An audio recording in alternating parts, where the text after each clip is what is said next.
Warm welcome on today's first episode, Experts for Experts.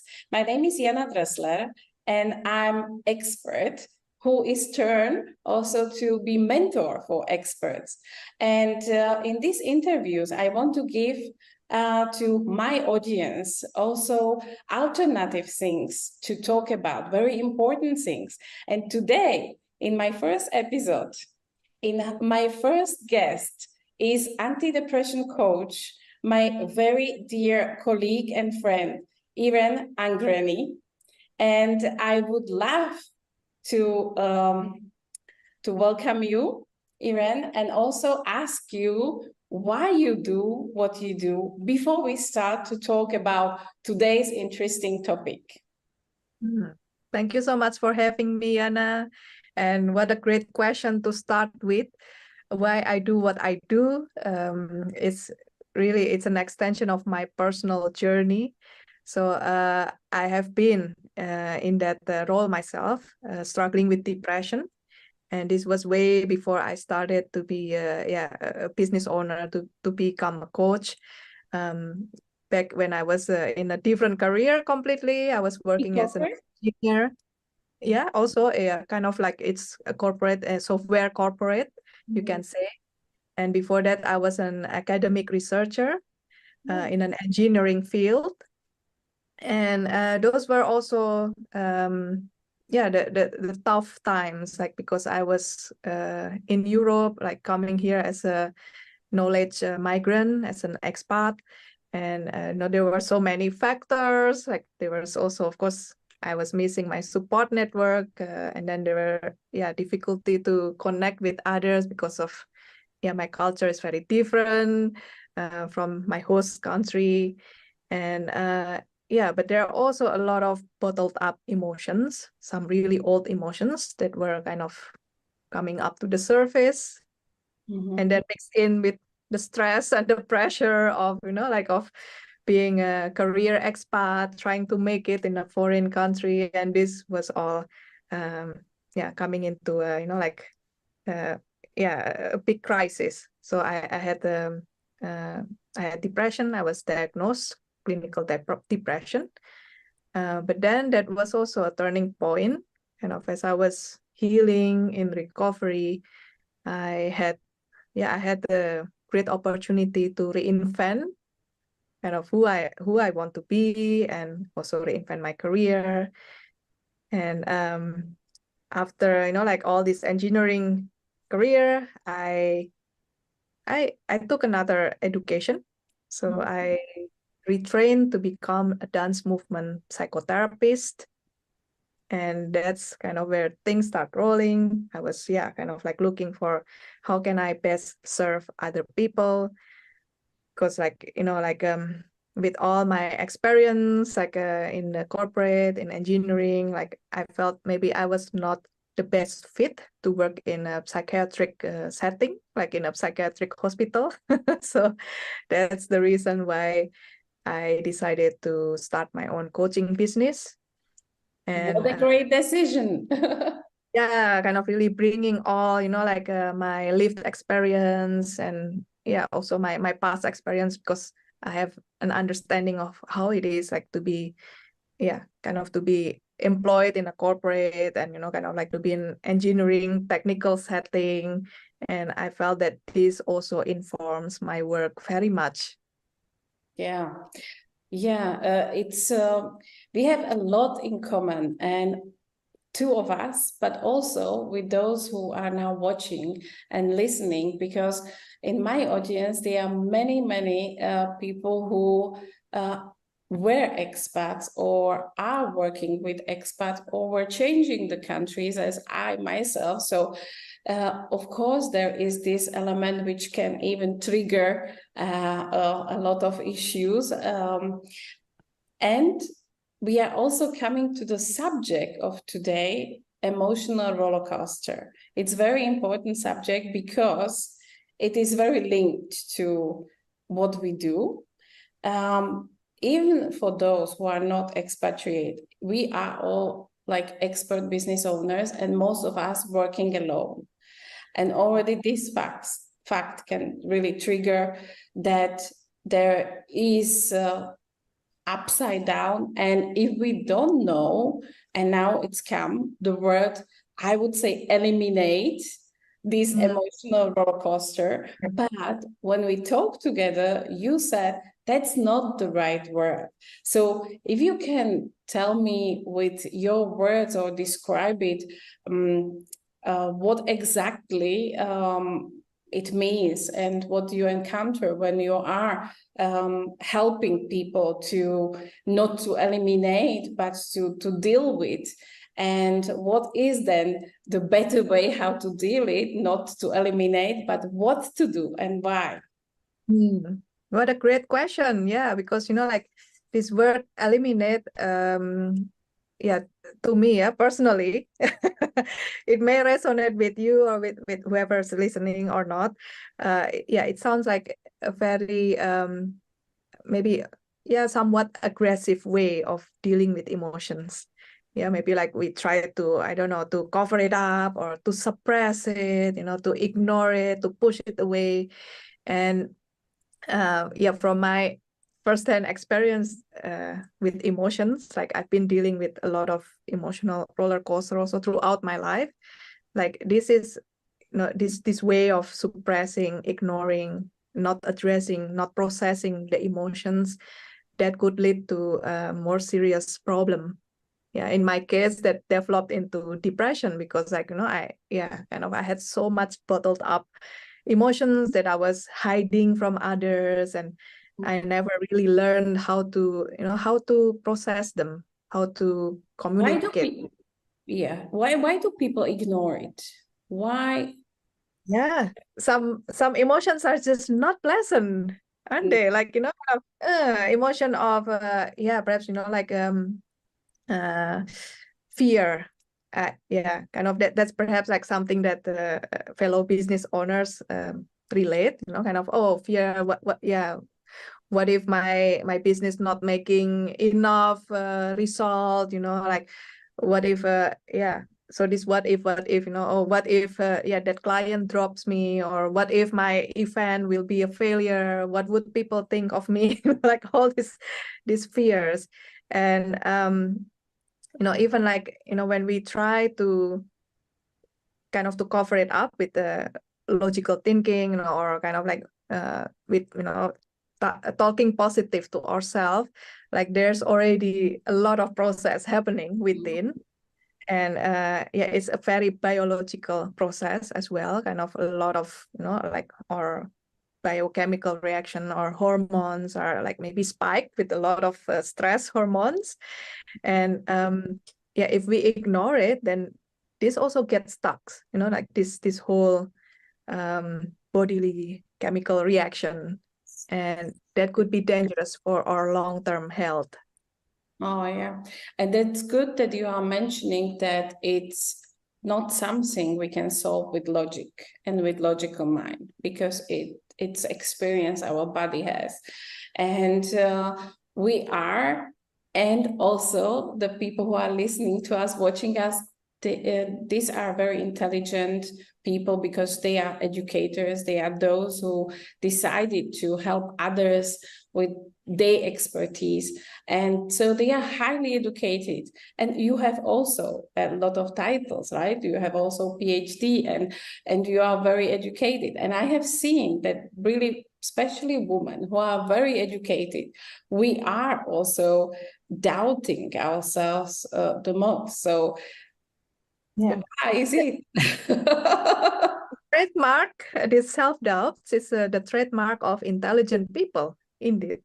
Like if we are going So through it's life, normal. It's normal. It's good that it's. yeah, and it's even indicating that you are yeah, intelligent, kind of, you are reflecting what your choice is. If we go through life never doubting ourselves, oh, that would be really dangerous. Yeah, But, agree. But now, can you also tell us then, it's not pleasant to be on this emotional roller coaster. So is there another way, the healthy way, how to deal with it and what it could be? Yeah, I'm glad you asked because I wanted to come back there. Kind of, you know, if not eliminating or you Yes. know, preparing, what can we do with it? Um, well, first really is yeah, what I teach also my clients is to acknowledge, yeah, kind of to observe. And so that takes also the ability to be able to sit or you know, to be with that emotions, however unpleasant it is.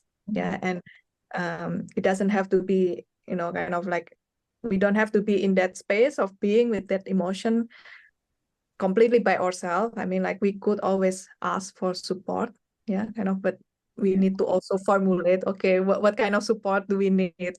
So that takes yeah, that takes a lot of yeah, maybe first like awareness, like acknowledging the emotions, observing it, and also kind of not feeding it, yeah, because sometimes like something happened that's normal part of life, and then it triggers a lot of unpleasant emotion, maybe anger also there, fear, or whatever, like regret. Yeah. Yeah, what's feeding it? It's our thoughts, right? So Yeah. Yeah. when we observe what kind of thoughts are feeding it, what should we do then? Like, Yeah. Good. You know, I can sense like your logical thinking. my So, logical mind, yeah. so what to do next? Well, there's, you know, like what this relates also with, you know, kind of because like, yeah, we and perhaps also whoever watching this, you know, kind of you mentioned about our intellect, you know, that can be like a double-edged sword sometimes. And you know, if we are kind of overthinking about, you know, about all the different scenarios and so on, like we are trapped in here. So one way that you know, we could start processing that emotion, that yeah, it's through observing our bodily sensation. And also I'm bringing in here now my yeah, my different hat as a dance movement therapist. Yeah, because there is so much you know, kind of like sometimes like emotions, like we just need to kind of to move them. Yeah, and that's where this body approach, like embodiment movement approach, like could really work. Like, okay, how do you move your emotions so that it doesn't get stuck? Yes. And there's a way, there's a channel to process it in a healthy and safe way and respectful way. And I have a nice analogy actually, you know, like yeah, this was during my therapy training as well. You know, when we see ourselves, you know, like we, yeah, like day in, day out, we experience a lot of emotions for sure. And a lot of thoughts, we generate a lot of thoughts, this and that and so on. And it's all very connected also with our physical self, because every thought, every emotion that yeah triggers some biochemical reaction of some sort. And if we imagine our yeah ourselves like this pressure cooker, you know, like do you know that one, like that makes it psst, you know, it's every few minutes. So that's a bit like an analogy how we could learn to regulate our emotions as well. Yeah, that we don't keep suppressing, but hey, how can I create space where it's safe, Yeah. that I express it in a healthy way Yes. without Great. managing anything, not like trashing the house or whatever.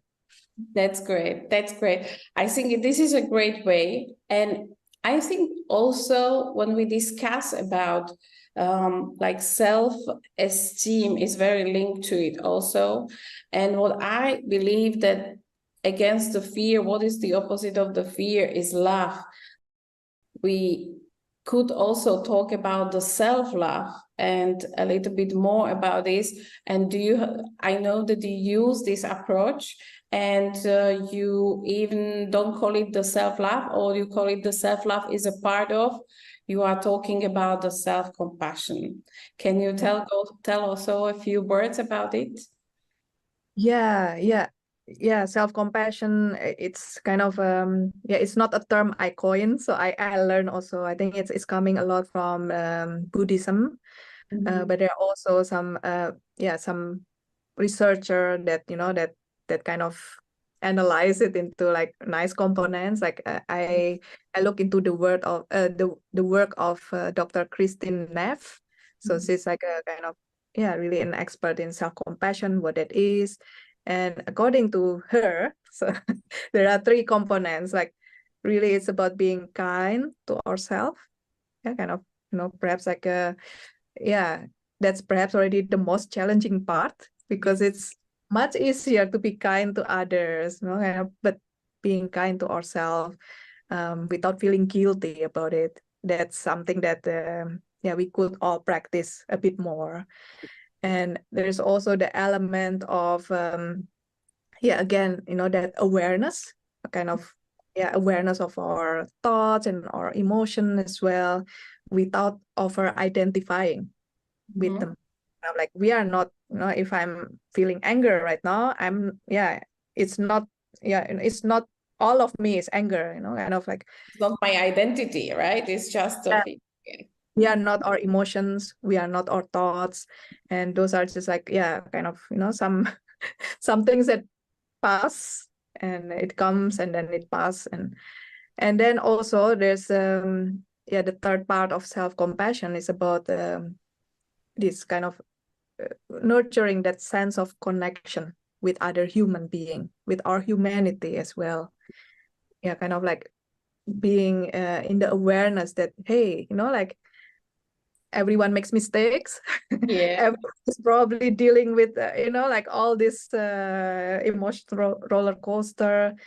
And that it's okay, it's part of being human. So that means also, like, if I'm struggling with that, kind of there's no point trying to like to suppress it, to hide it, and telling everything's fine. Because like very likely the person in front of us have been there or are there right now.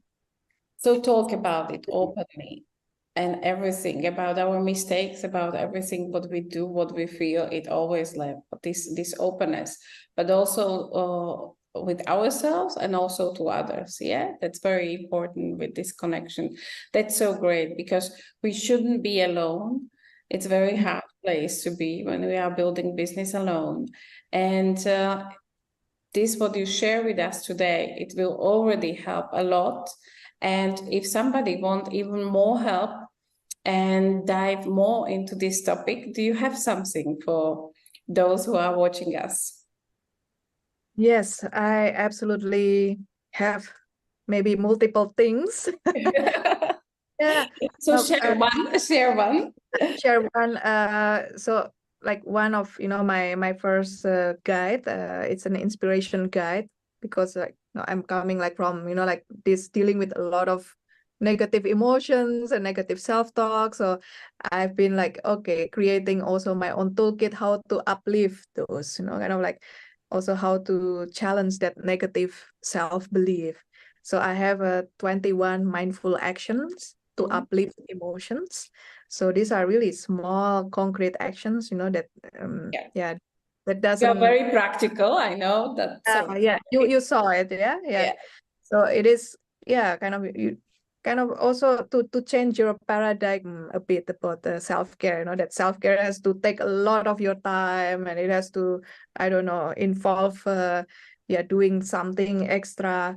But these are really small, concrete action you can do day to day. And like as you develop this more like kindness practice to yourself, actually, then you feel also more positive, and that you feel more resilient, whatever stress, whatever challenge. Like, so if you want to create the habits from these tips you will share, go ahead, download this brochure. I have read it. It's really practical. It's great. And I adopted many things of it, and many I was already doing. So it's really great. I can only recommend. And thank you very much for this talk, and see you next time. See you, Yana.